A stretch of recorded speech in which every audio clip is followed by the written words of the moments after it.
Medical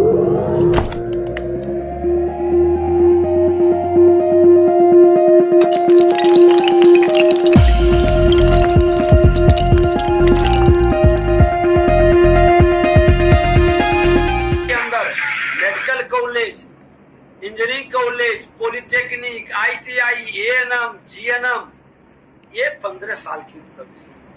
आज हमारा technical college सारा पहुंच गया, अब उसको सजाने की जरूरत है।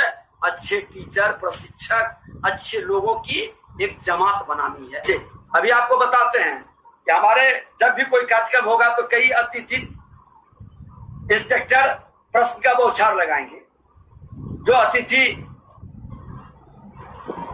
गेस्ट टीचर हैं, अब इस तरह किसी सरकार ये कॉन्ट्रैक्ट बेसिस पर अतिथि इंस्ट्रक्टर, अतिथि गेस्ट टीचर, ये सब विकल्प जो बनाया गया वो सीमित साधन में कुछ बेहतर करने के लिए, लेकिन ये अस्थायी कतई नहीं हो सकता है।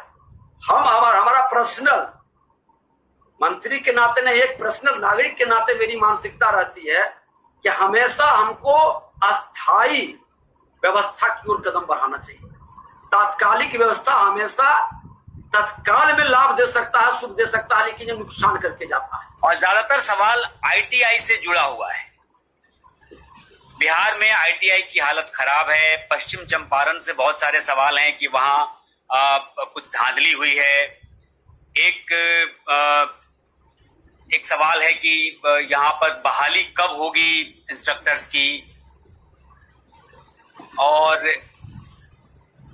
एक सवाल है कि ये देखिए पश्चिम चंपारण का सवाल है, गेस्ट अनुदेशक की बहाली में प्राचार्य विभाग द्वारा धांधली अनियमितता की गई है। ये DGT ITI कॉलेज के CIT से अनिवार्य किया जा चुका है, फिर भी ये बिहार में नियम लागू नहीं है। अब ये सवाल बहुत सारे इसी से जुड़े हुए सवाल जी हम बताते हैं कि जहां भी डालते हैं, हम जो भी गेस्ट अनुदेशक जुड़े हुए हैं, अतिथि अनुदेशक, हम एक चीज कहना चाहेंगे कि हम भी एक तकनीकी शिक्षा प्राप्त किए हुए हैं। हमारा दर्द इन तमाम इंजीनियरों के साथ है, तमाम तकनीकी युवाओं के साथ है। नियम के अनुसार जो व्यवस्था बनेगी गेस्ट टीचर का, उनके वेतन का, वही उसमें हमारे तरफ से कोई कमी नहीं रहेगा। लेकिन इस सत्य को स्वीकार, हमने पहले ही बताया कि हम तात्कालिक और अस्थायी में विश्वास नहीं करते हैं, क्योंकि ये बीमारी बड़ा कर देता है। अस्थायी बहाली के लिए हम लोग ऑलरेडी भेज चुके हैं, और अस्थायी बहाली के लिए सरकार बहुत संकल्पित है और वो जल्द करेगा। ये तो दुर्भाग्य है कि कोरोना महामारी के बहुत सारे चीज प्रभावित हो रहे हैं। और इतना ही नहीं, प्राइवेट ITI जो 1000 से ऊपर 1100 के लगभग है, हमने उस पर भी सख्ती बरता है। हमने उसको भी साफ शब्दों में कहा है कि अब सर्टिफिकेट नहीं बांट सकते। किए तो यहाँ के लोग बिहार के अगल बगल के स्टेट में जाकर के एडमिशन लेने लगे, क्योंकि गरीब के बच्चे ITI के अंदर पढ़ते हैं और उस गरीब के बच्चे का पैसा नुकसान नहीं हो, सही प्रशिक्षण प्राप्त करके सही नौकरी प्राप्त कर सके, नहीं तो रोजगार या स्वरोजगार को कदम बढ़ा सके। मेधा का कोई दबा नहीं सकता है, और मेधा को दाबने वाले लोग को आने वाला भविष्य माफ भी नहीं कर सकता है। इसीलिए हम लोगों ने कहा है कि प्राइवेट ITI के अंदर आए 10-10 लोग को ही रखे तो कम से कम 10,000 हमारे इंजीनियर का स्कोप और जगह बन सकता है। लेकिन ये तभी होगा जब ईमानदारी से वो संस्थान चलाने लगेंगे जी। कागज पर संस्थान बंद होगी। आज हमने इसी के चक्कर में 36 से ज्यादा संस्थान को रद्द किया। कई लोगों पर तलवार लटकी हुई है। अब ये लोग टेक्निकल ग्राउंड निकाल लेते हैं। हमारे भी विभाग के अंदर कुछ ऐसे भ्रष्ट लोग हैं जो इन लोगों को कहीं न कहीं डायरेक्ट इनडायरेक्ट सपोर्ट कर देते हैं, जिसके कारण आज हमारी काफी कई निर्णय प्रभावित हो जाते हैं। फिर कोर्ट कचहरी में जाकर के कंफ्यूजन पैदा कर करके और वहां से उसको पलट करके ले आते हैं उधर। ये कई जगह माइनस जो है परमिट, और वहां संघर्ष करने के लिए अभी हम बहाली के लिए निकालेंगे, 2 आदमी चले गए, कोर्ट में रोक देंगे, अव्यवस्था को लटका देंगे। ये सारे चीज को अब सबको विचारना होगा कि हमको कदम बढ़ाना। ठीक है कि आज हमारे 2000 भाई को अवसर मिलेगा, कल के तिथि में ये अस्थाई जब हो जाएंगे तो फिर आगे जो आएगा उसको मौका मिलेगा। तो इसका उपाय क्या है विजय जी? मतलब ये जो जिस तरीके से लोगों के जवाब आ रहे हैं कि जो सवाल पूछे जा रहे हैं, इसका मतलब है कि आईटीआई को लेकर के जो मैं समझ पा रहा हूं, क्योंकि मैं इस पे बहुत ज्यादा रिसर्च मैंने पहले नहीं किया था, लेकिन जैसे सवाल आज आए हैं मुझे लगता है कि करीब इतने सवाल किसी भी मेहमान के लिए विजय जी नहीं आए थे जितने सवाल आपके लिए हैं। तकरीबन 300 से ज्यादा सवाल हैं, और वो सवाल सिर्फ ये है कि आईटीआई और परमानेंट बहाली इसको लेकर के, तो ये इसका रास्ता निकलेगा क्या?